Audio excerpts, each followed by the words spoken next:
Hello guys, welcome to my first vlog. Stop it. Get some help. Ngayon gagawa ako ng cockatiel bird cage. Kasi yung mga dumadami na yung cockatiel ko eh. Kaya kailangan na natin yung mag-upgrade guys. Oh my God! Wow! Yan, nakikita nyo, ina-unbox na natin yung screen mesh na gagamitin natin sa pagbuo ng cage. Yan.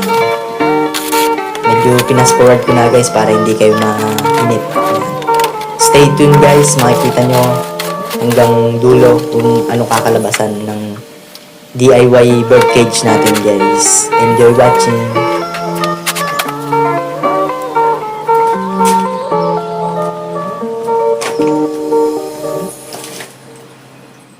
Ayan guys, dito sa part na to, magsisimula na po akong mag-cut ng wire ng ating wire mesh.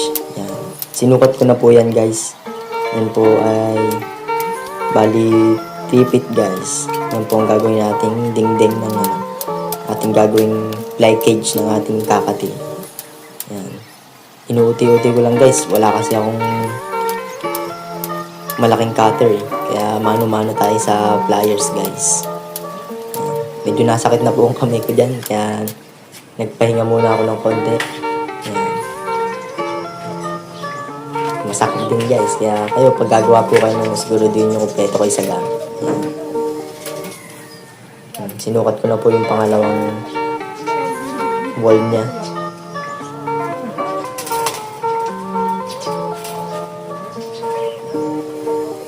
Yan, binebend ko muna siya guys kasi medyo nakabalik yun. Baka kasi hindi magsukat yung pag hindi ko siya na metro ng maayos. Yan. Uy, may dumaan. Sino kaya yun? Vlogger din yan guys. Yung dumaan na yun.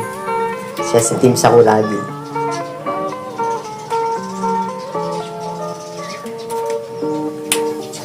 Yan guys, medyo mahirap yung mag-cut niyan. Para kasi nangangalay na yung kamay ko eh.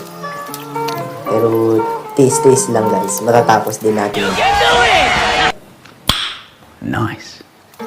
Medyo pinas-forward ko na dyan guys para hindi na kayo mainip sa pagkakat ko.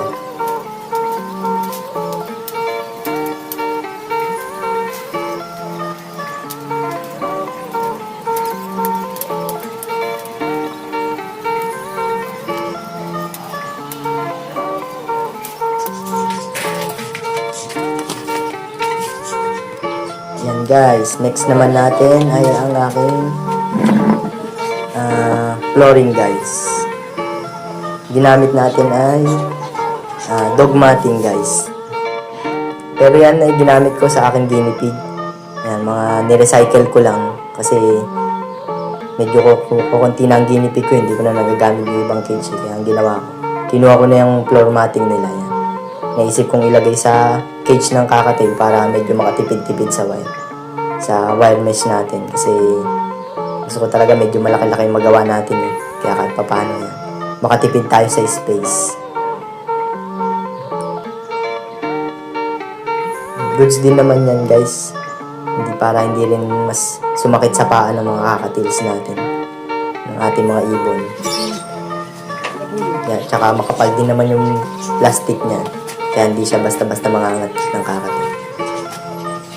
Ayan guys, dinidikit ko na yung walling ng ating kulungan guys. Yun, may sumulpot oh. Ang aking mga tuta, aking mga anak.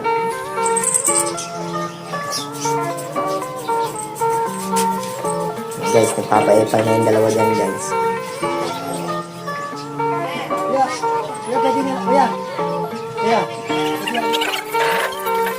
Guys, pinabilis ko na din para hindi kayo mainit.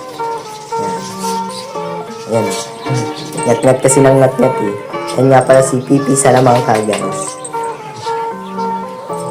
Ayan, ang kukulit niya mga batang yan. Lagi akong inaabala sa aking ginagawa.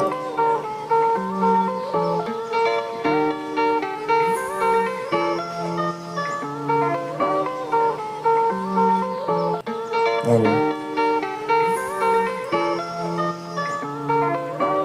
Nilagari ko nga pala guys yung mga panlock ng dog matting natin. Kukuha ko niya ng pamputol dun sa lock ng mga dog matting. Kaya medyo parang nawala ako sa video guys. Yan. Unti-unti natin tatanggalin para may kabit natin yung wire mesh natin.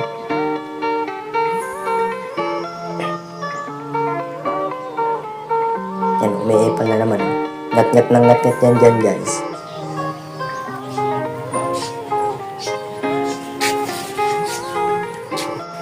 Yun guys, matatapos ng ating cage. Yan. Ginabi na kasi ako eh. Pero mag-stitch na lang ako ng mga sides ng gate. Ilalak natin.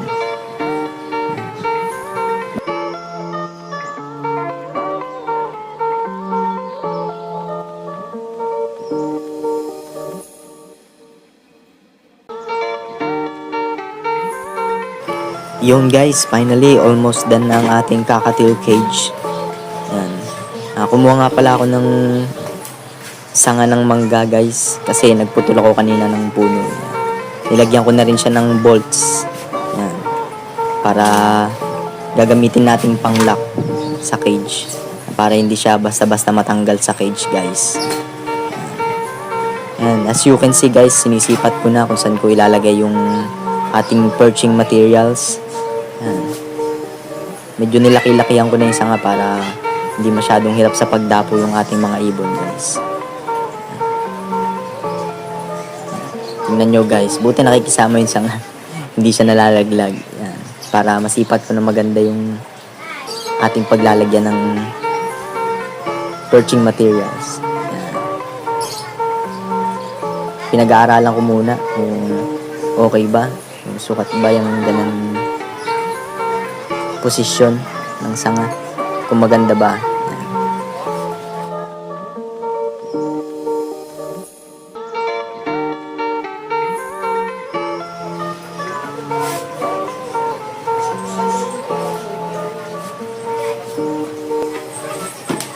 Ito nga pala yung ginagamit kong washer guys na pang-lock din sa ating perching materials guys. Yan.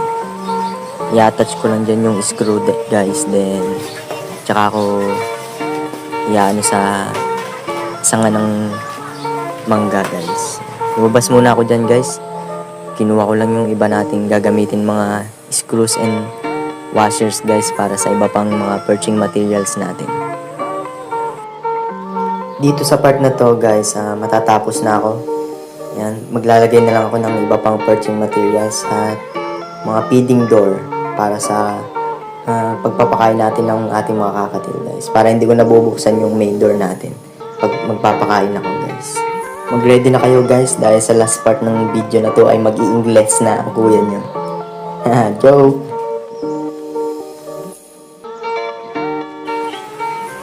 Alright guys, our cockatiel cage is finally done. I put some branches with screws. And I'm finally done with the stitching of the sides of the cage. I put some cable tie to bind them.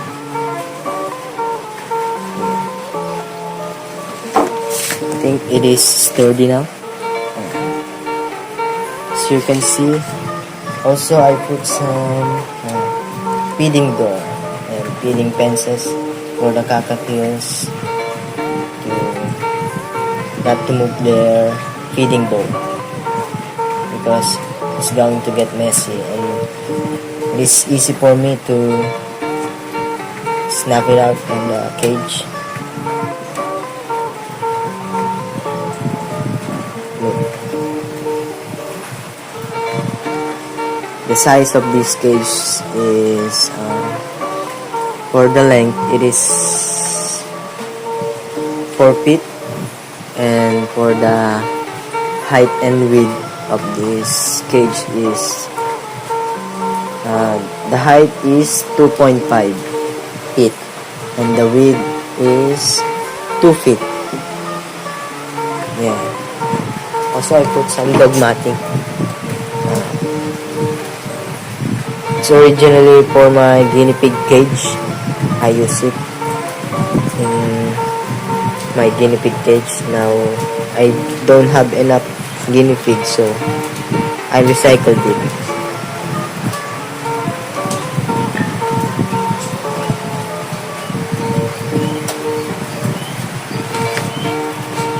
I think it is ready to go.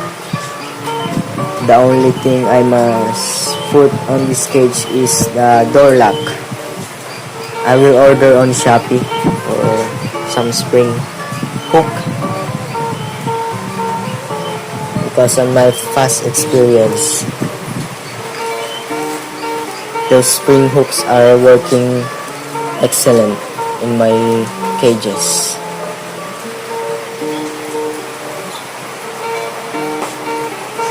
This is my third time of building my DIY bird cage, and this is the first and the largest bird cage I ever made.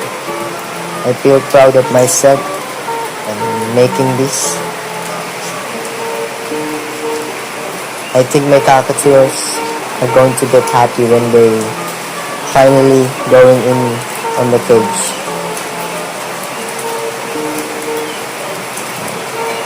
That's all for today, guys. I'll see you soon on my next vlog. Thank you. Bye-bye.